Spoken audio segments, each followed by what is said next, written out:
Voilà, bonjour à tous, bonjour à toutes. Voilà, très heureux aujourd'hui de pouvoir être avec vous. Voilà, je suis en séance de sport, ça fait toujours du bien. Vous savez, faire un peu de sport. La Bible dit que l'exercice corporel est utile à peu de choses, mais la piété est utile à tout. Je ne sais pas si vous m'entendez bien. En tout cas, faire un peu de marche, un peu de sport, un peu de vélo, ça fait du bien. Ça fait du bien au moral, ça fait du bien à l'organisme, avec tout ce qu'on mange, avec tout ce qu'on boit. En tout cas, ça a son utilité. Mais le plus important, voyez-vous, c'est l'exercice de la piété. Le plus important, c'est notre relation avec le Seigneur, c'est notre communion avec le Christ Jésus. Et vous savez, notre Seigneur est vraiment merveilleux. Voilà, je suis heureux de pouvoir d'être avec lui. Je suis heureux chaque jour de pouvoir expérimenter sa grâce, de pouvoir jouir de sa grâce. Chaque jour de passer du temps avec lui, de pouvoir apprendre à le connaître. Et voilà, c'est toujours avec joie. Toujours avec joie. Là, vous savez, dans mon sac, voilà, j'ai mon bâton là. Ça c'est pour le chien. Vous savez, les chiens, faut faire attention. Ça, ce sont mes évangiles. Voilà. Et ce matin, en faisant du sport, du vélo, j'ai pu aussi donner l'évangile. Et vous savez, c'est toujours un bonheur. Toujours avec joie. Pouvoir aller partout, sur le bord des plages, dans les montagnes, en ville. Là, j'étais dans une zone industrielle dans le sud de l'île de la Réunion. Et j'ai pu, par la grâce de Dieu, témoigner à plusieurs groupes, à des jeunes qui étaient là dans un bar, qui étaient en train de s'attabler, de manger, à des gens qui conduisaient des bus, qui emmenaient des jeunes aussi à la piscine. Et j'ai pu même témoigner à des professeurs des écoles, à ces jeunes qui sortaient de la piscine, à ces chauffeurs de bus. J'ai passé un bon moment avec eux et ils m'ont posé beaucoup de questions. Et vous savez, on a mille et une façons de témoigner du Seigneur. On peut le faire dans des cultes, on peut le faire le dimanche matin, mais on peut le faire aussi tout au long de la semaine. Et c'est toujours une grâce, c'est toujours une joie que de pouvoir partager l'évangile. En tout cas, moi je me requinque un peu. J'étais malade et pendant quelques mois j'étais en béquille. Je m'étais fait opérer du genou et je tenais aussi à remercier tous ceux et toutes celles qui ont pensé à moi, qui ont prié pour moi, mes frères et mes soeurs, mes amis et à mes proches. Voilà, en tout cas, vous savez, il y a des moments où on peut être fatigué, il y a des moments où on peut être las, on peut être un peu usé, on peut être un peu découragé. Et le désir de Dieu, c'est toujours de nous encourager. Le désir de Dieu, c'est toujours de nous fortifier, de nous renouveler, de nous bénir par le Saint-Esprit. Et cher ami, mon message ce matin pour toi, voilà, je me suis arrêté, j'ai dit voilà, je fais une petite vidéo en direct. Et mon message pour toi ce matin, ça serait un message d'encouragement. Peut-être que tu es fatigué, peut-être que tu es malade, peut-être que tu passes par un moment, voilà, un moment difficile dans ta famille, dans ton travail, maladie peut-être. Vous savez, la maladie, ça affecte beaucoup de gens. Quand vous allez dans les cabinets de kiné, quand vous allez dans les hôpitaux, vous voyez vraiment la souffrance. Vous voyez vraiment la douleur, des gens qui sont marqués par la douleur, des gens qui sont brisés par des accidents de la route. Moi-même, avec mon métier de pompier, je côtoie la misère, voilà, je côtoie la souffrance, je côtoie la mort. Et beaucoup de gens souffrent. Vous savez, il faut prier. Il faut prier parce que les gens sont désespérés, les gens sont las, les gens sont usés bien souvent par la maladie, par les épreuves, par les difficultés. Et mon message ce matin, peut-être pour quelqu'un qui serait là, dans le besoin, alors prends courage. Prends courage. Et la Bible nous dit que ceux qui se confient dans le Seigneur, ceux qui se confient en l'Éternel, ils renouvellent leur force. Ils prennent leur vol comme les aigles, ils courent et ne se lassent point, ils marchent et ne se fatiguent point. Et vous savez, le Seigneur ne vous a pas oublié. Vous savez, ce sont les hommes qui oublient Dieu, ce sont les hommes qui abandonnent le Seigneur. Mais le Seigneur ne nous abandonne pas. Ce sont les hommes qui se détournent de Dieu, les individus et qui préfère autre chose, qui se tourne vers autre chose et qui s'égare, qui s'éloigne du Seigneur au travers de vices, au travers de plaisirs, au travers de passions, ou peut-être au travers de l'indifférence, au travers de la négligence, un peu croiser les bras, un peu de laisser aller, un peu d'assoupissement, un peu de sommeil, un peu de négligence. Et vous savez, on se retrouve vite dans le sommeil spirituel et quand on fait le compte, on est déjà bien loin. Parce que voyez-vous, il n'y a plus cette vie de prière, il n'y a plus vraiment ce désir, ce zèle, cette motivation, ce cœur pour le Seigneur. Et la parole nous dit, puisses-tu être froid ou bouillant. Et si tu es tiède, nous dit le livre de l'Apocalypse, je te vomirai de ma bouche. Vous savez, le désir du Seigneur, c'est qu'avec le fil des années, c'est que nous puissions de mieux en mieux le connaître, de mieux en mieux le côtoyer, de mieux en mieux l'apprécier, de découvrir sa parole, de vivre avec lui par le Saint-Esprit, d'apprendre à découvrir les choses du Seigneur. On ne comprend pas tout. Avec qui peut dire qu'il a tout compris de Dieu, qui peut dire qu'il a tout capté, qui peut dire que voilà, il n'a plus besoin d'apprendre rien. Vous savez, ça c'est l'orgueilleux. Je crois qu'avec le Seigneur, chaque jour, on a besoin d'apprendre. Et il n'y a rien de mieux que l'école de l'existence. Il n'y a rien de mieux, voyez-vous, quand on se frotte l'un à l'autre, dans les activités, dans les différences de caractère, dans les échecs, dans les pleurs, dans les joies, en fin de compte, dans toutes les choses de cette existence. Voilà, en tout cas, ceux qui se confient dans le Seigneur, ils renouvellent leur force. Je ne sais pas, cher ami, quelle est ta relation avec Christ? Quelle est ta relation avec Dieu?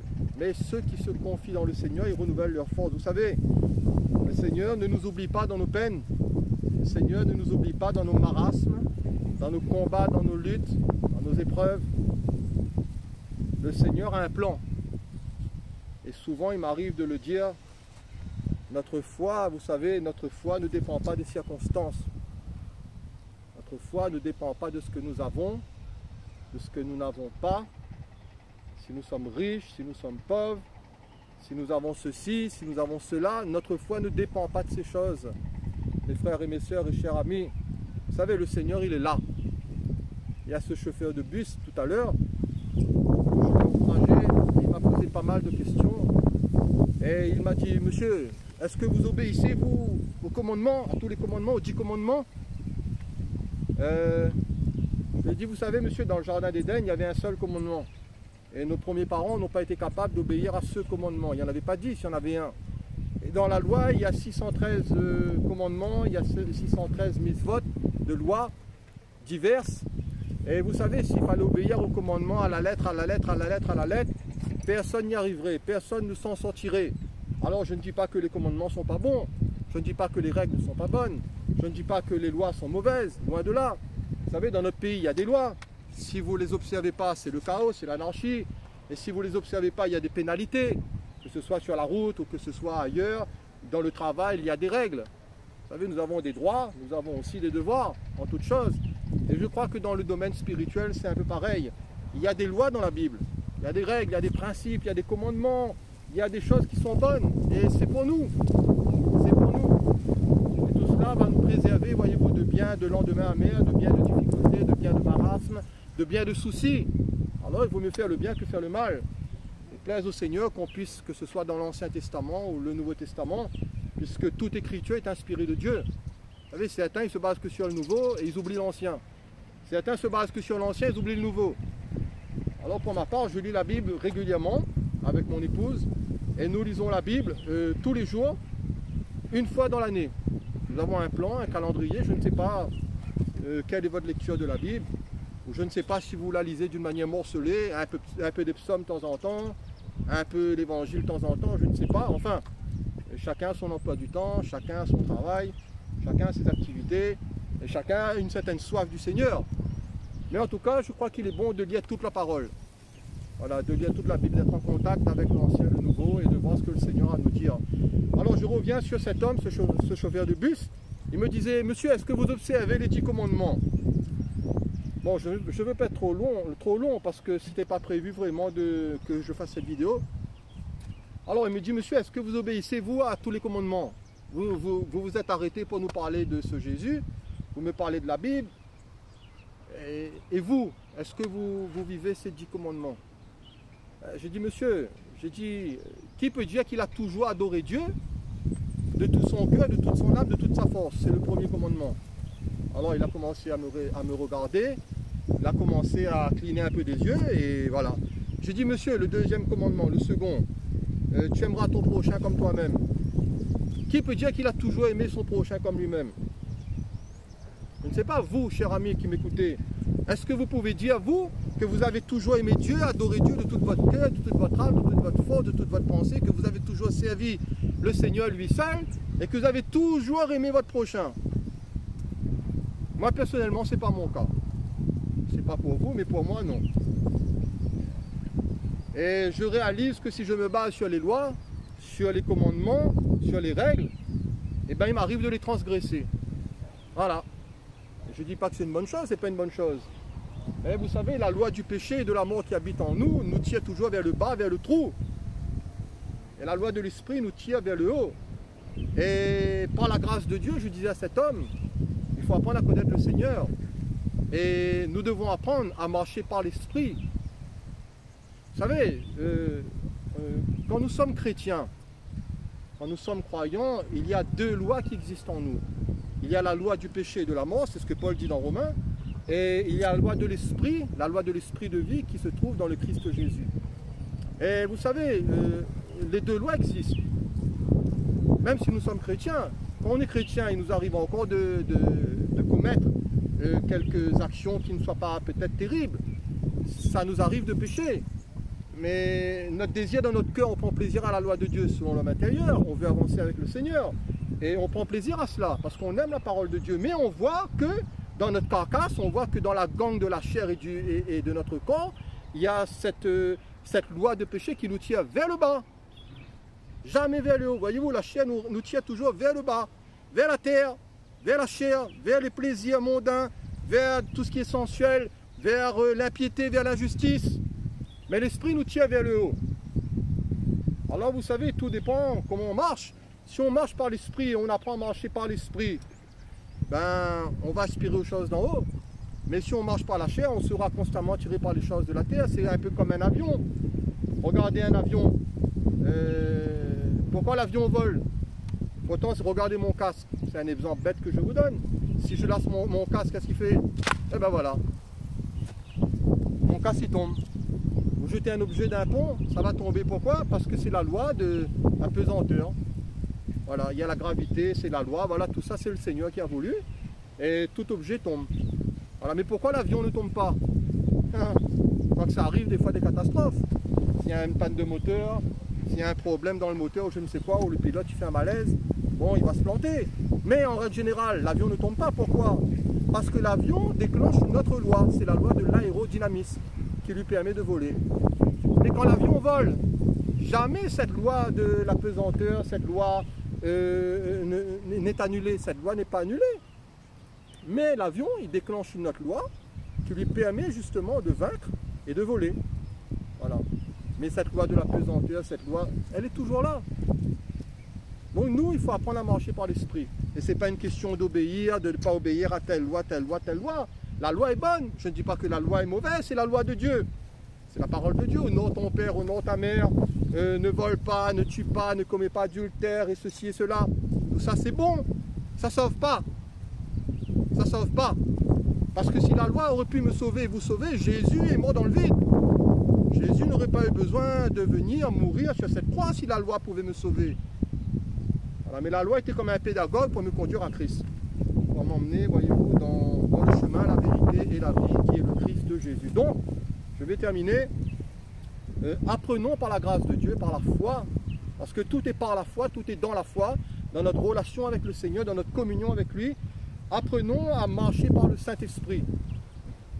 Apprenons à découvrir la personne de l'Esprit, la vie du Seigneur Jésus en nous. Et certainement, nous ferons des progrès. Et vous savez, cet homme, ce chauffeur de bus, ce matin, il a été vraiment étonné, lui avec son collègue. Et ils ont été étonnés de ma façon d'aborder les choses du Seigneur. Ils ont dit, zut, celui-là, il est vraiment simple. C'est un peu bizarre son truc parce qu'il nous présente l'évangile d'une autre manière. Et vous savez, il ne faut pas se prendre la tête. On est ce qu'on est. Et la grâce du Seigneur envers nous n'a pas été vaine. Cher ami, cette foi que tu as dans ton cœur, cultive-la. garde-la, cherche à connaître le Seigneur, et même si tu tombes, même si tu arrives peut-être quelques déboires, quelques pleurs, quelques larmes, quelques échecs, quelques difficultés, relève la tête avec le Seigneur te bénira. Confiance, courage, et soyez surtout renouvelés dans l'esprit de votre intelligence, de notre intelligence, pour que nous puissions capter les choses d'en haut, les choses du Seigneur. Et comme dira la Bible, si donc vous êtes ressuscité avec Christ, cherchez les choses d'en haut, où Christ est assis à la droite de Dieu. La vie de résurrection, c'est la vie de l'esprit, c'est la vie de Jésus, voyez-vous. Cette vie triomphe de la vie de la chair et triomphe de la mort. Voilà, que le Seigneur Jésus vous bénisse tous en ce jour. Je ne sais pas si c'est le 29 août, on est mardi aujourd'hui, je crois que c'est le 29 août. En tout cas, coucou, très content de vous avoir eu en ligne. Et voilà, on peut évangéliser, faire du sport, faire du vélo. Voilà, que le Seigneur vous bénisse dans votre assemblée, là où il vous a placé, dans votre travail. Et à la prochaine, Dieu voulant. Voilà, merci à vous et merci pour votre écoute.